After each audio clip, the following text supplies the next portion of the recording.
বন্ধুরা, আজকে আমরা বানাতে চলেছি হচ্ছে সাজের পিঠা। কালকে সংক্রান্তি, ওই জন্য আজকে বানিয়ে রাখছি, কালকে খাবো। সাজের পিঠা খুবই টেস্টি হয়, দুধে ভিজিয়ে হবে। এই জন্য ব্যাটার দিতে চলেছি হচ্ছে সাজের পিঠা বানানোর জন্য।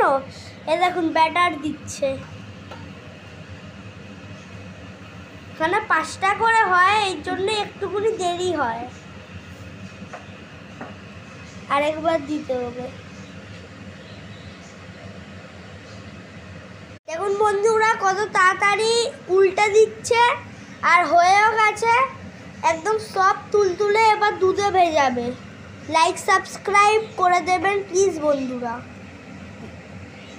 এবার দেখুন এরকমভাবে ভেজাচ্ছি। দেখুন কিরম ভাবে ভেজাচ্ছে, এবার গোলানো হবে। আপনারা দেখতে থাকুন। আপনারা দেখুন, আপনাদের দুধে ভেজানো হয়ে গেছে, খুব টেস্টি হয়েছে। আমি এটা খেয়ে দেখেছিলাম। আপনারাও বাড়িতে এরকম বানাবেন। আর প্লিজ যদি ভালো লাগে তাহলে লাইক সাবস্ক্রাইব করে যাবেন।